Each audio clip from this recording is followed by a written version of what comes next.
What's up, you damn gorgeous and beautiful gamers? Welcome back to Role-Playing James. This is Mariel Corner in the internet where we like to discuss about RPGs, mainly about RPGs. Today we're going to be discussing again of Kingdoms of Amalur, builds, armors, stuff like that. So, before that, I should very much like to ask you to hit that like button because it really helps me like you have an idea. Also subscribe to the channel because we talk about RPGs in here and you might actually find interesting stuff. That being said, the Goliath armor set, that is what we are going to be discussing about today. First and foremost, let me show you how to get this beautiful piece of armor that you see right here. Let me get rid of the buff so that you can appreciate it a little bit better. This is one of the coolest looking armors in Fatesworn. Unfortunately, it's one of the most useless as well. But yeah, we'll talk about that later. How do we get this thing that I have right here? You have to come to Mithras, of course, and then all the way to Crow Peak. In Crow Peak, you're going to come up here, and up here, in this little marker that I have right here, it's going to be a little fella. It's going to be this guy, which is Broken McQueen. Right now, he's being Broken McDick, so he doesn't want to come. Essentially, he is going to give you a quest. Yeah, I know that you're not interested, dude. Please calm the fuck down. Essentially, Broken McDick is going to give you a quest. In this quest, you are going to get markers on your map. So there's like not that much trouble. He's going to ask you to kill giants. And again, yes, I know, dude. Again, he's going to be here. Alright, he's always here. Right now he's being a dick and he's over there. But this is where you will find him.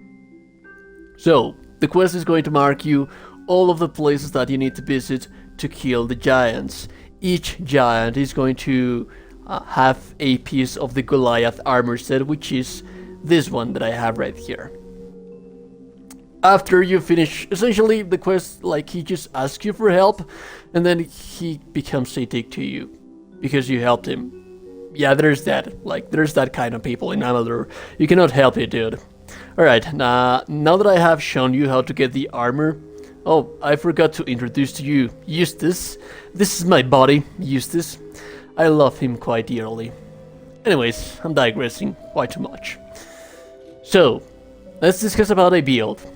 I said a little while ago that is one of the most useless pieces of gear that you can find. Let me show you that right now. For the head, we have the Goliath helm. Essentially, it gives you 15% armor, which is actually quite useful. Health regen per second, not useful at all. Melee block efficacy, arguably good, but not really. And then the Goliath cuirass, 13% health, 16% chaos damage, arguably good as well. And melee block efficacy again, not really that good. And then when we move on to the gloves, physical damage, that's actually quite amazing. Critical hit damage, that's actually quite amazing as well. And then we move on to the legs, and we have plus 15% armor, arguably good as well. 145 health, arguably good as well. I'm not going to complain too much about that one. And then critical hit damage, block efficacy, and block efficacy again. It's quite shitty. I have to say, like, the individual pieces of the gear, they're actually quite shitty. And the bonus set, it's actually quite shitty as well. The good side of this is that at least my boy is looking amazing. I mean, look at that piece of armor. It also has reflections while you're on gameplay, so that's quite amazing, I have to say. But when you're wearing two parts of the armor, you have the ability to parry block breaking attacks. Essentially what it does is that it allows you to block unblockable attacks. Parrying, like for example, big hits from the big knights or the trolls. And then parrying successfully grants you stagger immunity for 10 seconds. And then the last one, each consecutive successful parry adds an inactive Lupoku's lock effect, stacking infinitely.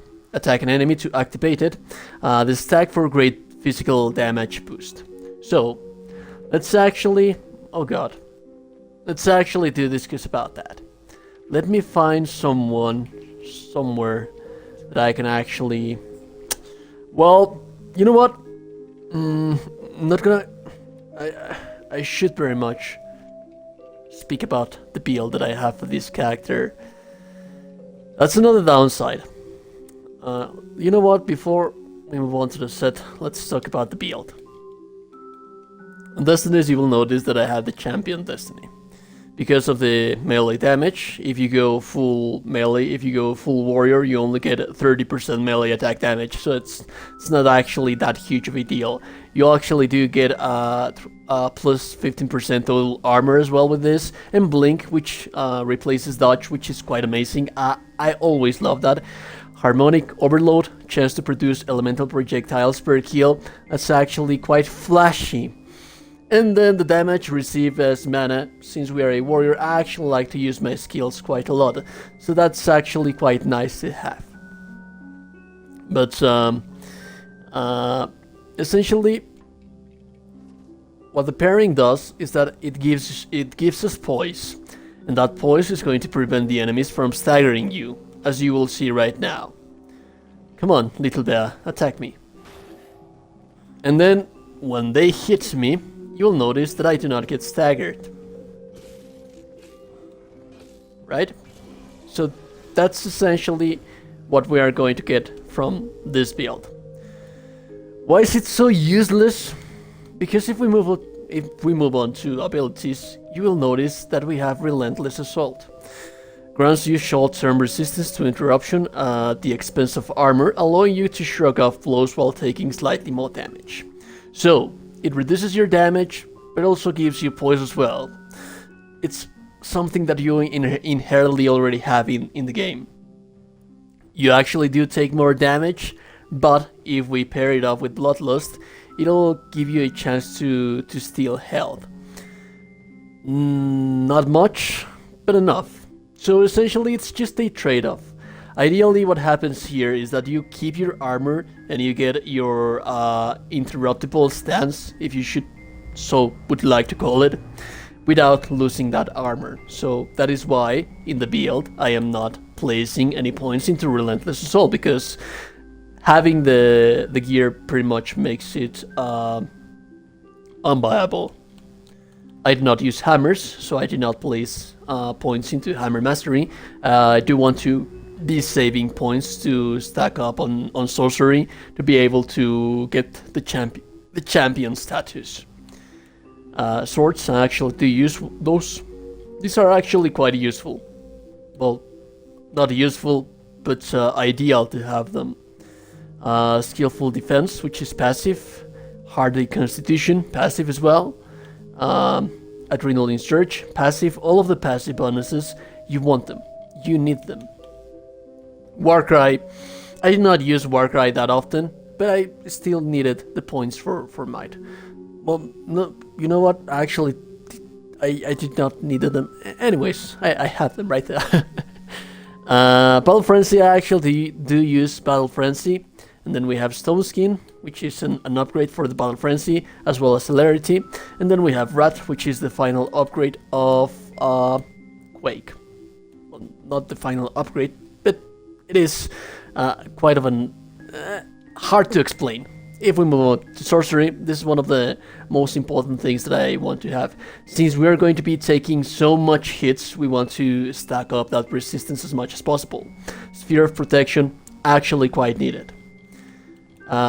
Everything else is just like, just there, stacking up to be able to get the Crusader Destiny. Healing Surge is actually quite useful. My companion used this. You know, I actually always love to have used this. So, Ideally, that's everything. Like, I'm sorry, I missed it. Come on over here, buddy. So you get a parry, you get last stand. Get interruptible attacks, and then start to kill peoples. Also, use your skills to kill more people more easily. I also forgot to use my search in here.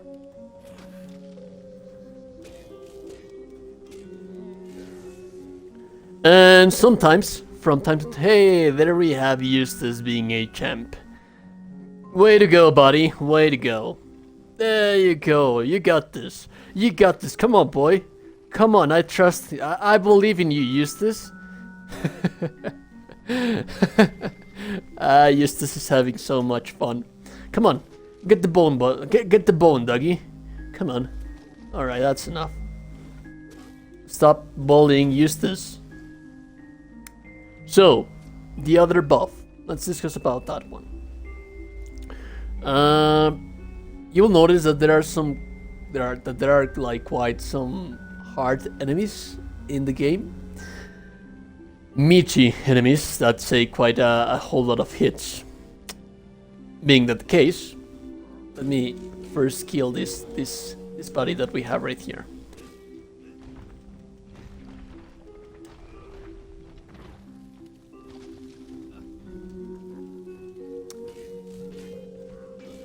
Alright.